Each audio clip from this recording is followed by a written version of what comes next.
So before we go into today's video on WWE 2K22, I just want to give you a bit of a behind the scenes of the thumbnail. It looks pretty cool, right? I've got to give myself props where props are due, but it wasn't always like this. So obviously this is my opinions on WWE 2K22, so I wanted to combine my face with the cover star, Rey Mysterio.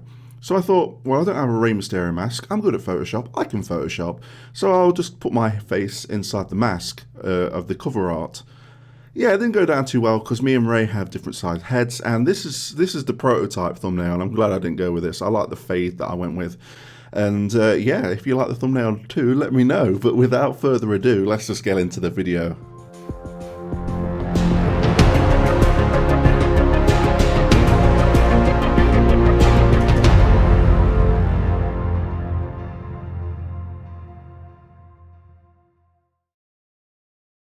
What is up, guys? Jen here, bringing you another video. This is a discussion video. It's make or break for WWE 2K22 for me, and I'm going to tell you why. But before we go into any of that, I want you to watch this and then come back and then kind of get a vibe of where I'm coming from. Generations. Much can be learned from past generations. For past generations write history. They become history. The past may have already been written, but the future awaits a new generation. Oh my God! It's SmackDown versus Raw! Sports entertainment will never be the same! Ooh, I'm getting goosebumps just watching that. Generations is, that was my jam. Those WWE games were my jam, and I would say SmackDown vs. Raw to SmackDown vs. Raw 2011. Was that the one with ECW in it? That was probably my last kind of pure WWE games jam. But they were my games. They came out every November, October sometimes, but my birthday is in November, so I got it all the time for my birthday.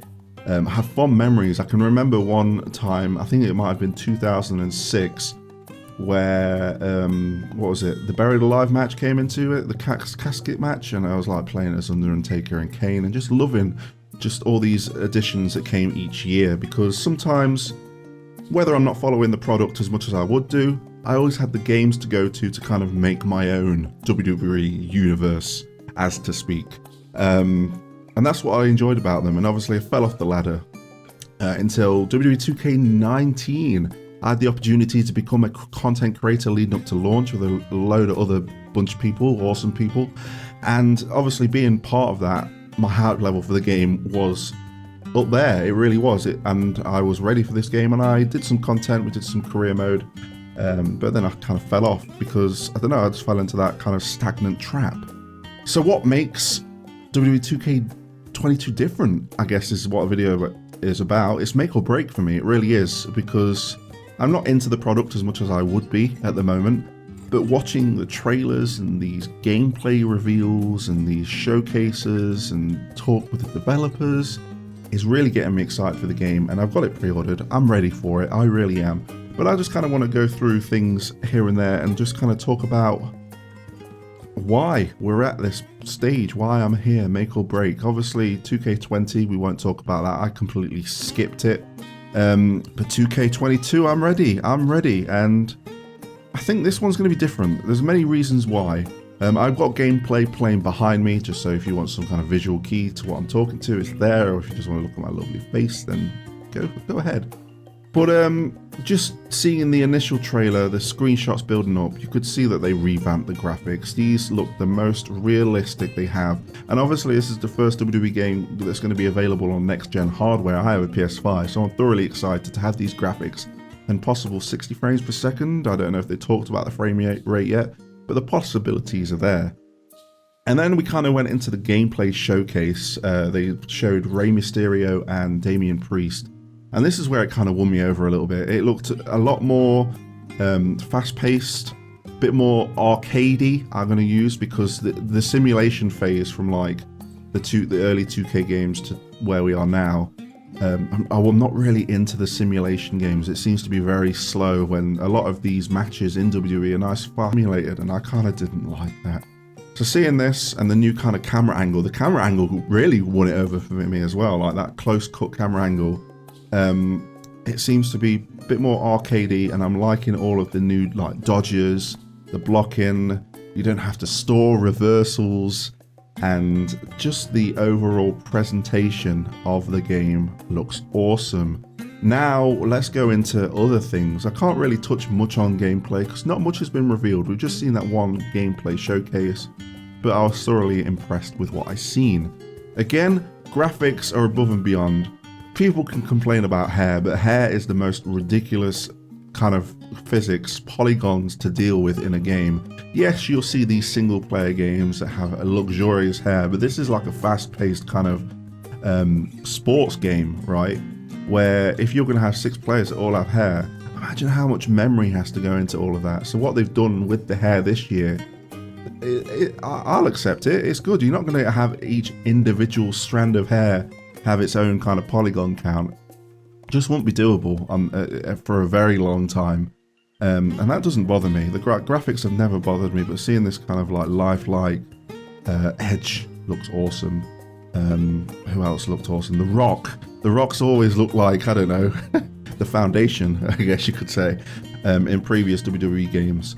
And this year, he looks pretty damn epic. And the fact that they're going into these older superstars and de-aging them, so they're doing current face scans for them, but de-aging them to where they were at their prime. So for example, X-Pac, they probably face scanned him, de-aged him a little bit. Hulk Hogan probably took his face scan that they've had before, de-aged him a little bit. Same with The Undertaker with the Ministry of Darkness and his Phantom of the Opera type attire, where he had his nose broken by Yokozuna, which is another hype for me, having those 3 versions of The Undertaker. Ministry of Darkness, what are we calling him? We'll just call him Masked Undertaker or Phantom Undertaker.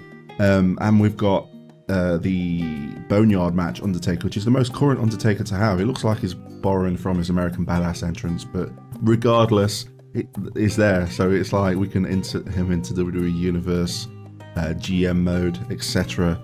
And there are other things that we can touch on as well, like GM mode is returning for the first time in a long time.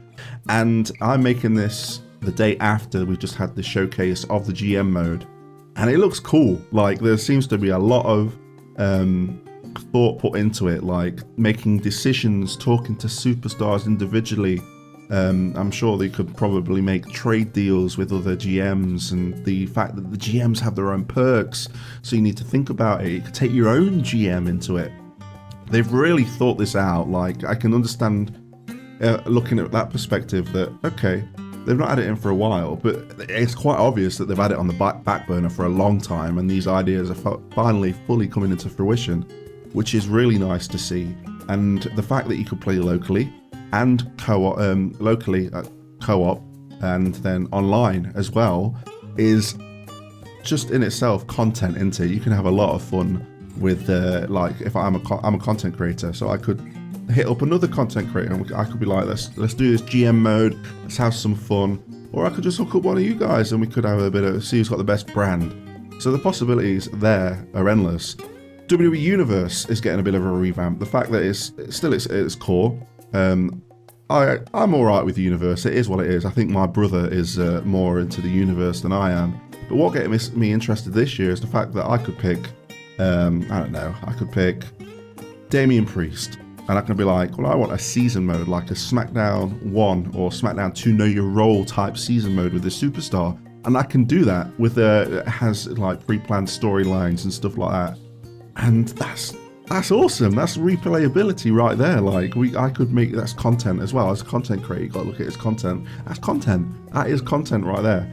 And then you kind of flip it on its side and you've got my rise with my own character, of which I have a green screen now, so I can really like do my pose, because obviously all the renders are actual photos of characters, and you can import your own renders in for your create character. So I can be like, I'll probably tone up myself a little bit on Photoshop, maybe like bring the top a little bit lower and probably bring these muscles out a little bit bigger. But regardless, The fact that you have that kind of creation in the palm of your hands is awesome. They've really tweaked it, and community creations are on all platforms, which is crazy, like because some people make phenomenal cores and you can't download it because you're on a different system. So having it all in one place, again, amazing. I'm hoping that they do the same for like the logos that are created and belts as well, and I'm sure we'll see more on that as time comes. But I think the next thing we'll probably see is probably My Rise related. So yeah, I'm thoroughly excited. There's a lot of content, and I think the biggest piece of content when you're looking at it as a content creator in the long term is going to have to be MyFACTIONs, which is like going to be the FIFA Ultimate Team of WWE. Obviously this is your more pay to play kind of thing. You can play for free, or you can like earn. I assume it works like Ultimate Team, and I think NBA does something similar. But as a content creator, there is a lot of content there for you to mess around with, and that just gets me excited. Like, there seems to be a lot of replayability in there, with the fact that you can download created wrestlers, updated attires just on the beat from any system, and the fact that you can download new titles, logos, create the shows. You can probably keep this game as up to date as you need to do, really, which is phenomenal, and it gets me excited. It really does. So it really is make or break. What I am feeling right now is hype leading up to release. So playing the game when I get it on release in March is going to be make or break. If I don't get into it, or it just kind of flops on me and I don't enjoy making content on it, I don't enjoy playing it, then it is obviously a break. But it's definitely going to be on the make side so far leading up to that launch. That's everything I want to cover. We're not seeing that much. Obviously we've got the ratings reveals on kind of ongoing, and we've got kind of just little small seeds being planted here and there. But you can expect content on the channel. I'm excited. When I'm excited for something and I want to play it, I like to showcase it on the channel, because usually my hype level, my passion, and a good game, they mesh together so well. Throw it in your faces and you guys can enjoy and ingest that content and enjoy it as much as I'm enjoyed creating it. So that's the goal with WWE 2K. And I am excited, like, just seeing some of these models. The Rey Mysterio showcase as well.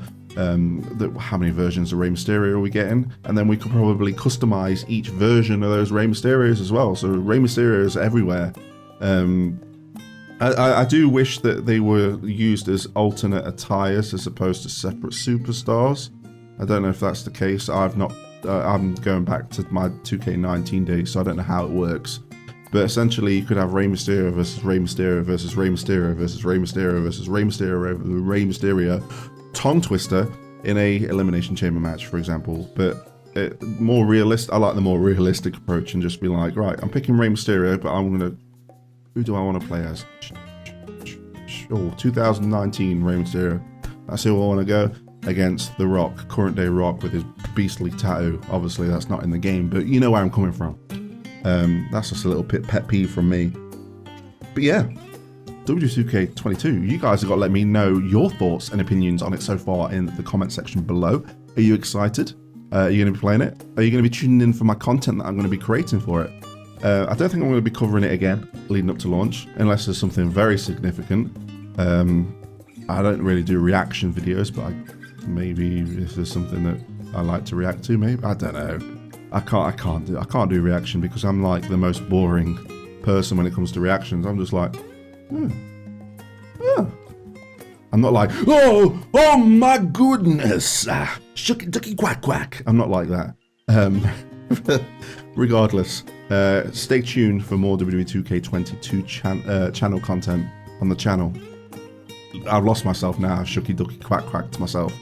But thank you for watching. If you like the video, hit the thumbs up button. If you haven't subscribed to the channel, please subscribe, helps out a hell of a lot. And leave a comment down below on your thoughts on WWE 2K22. And until next time, I'll catch you on the flip side.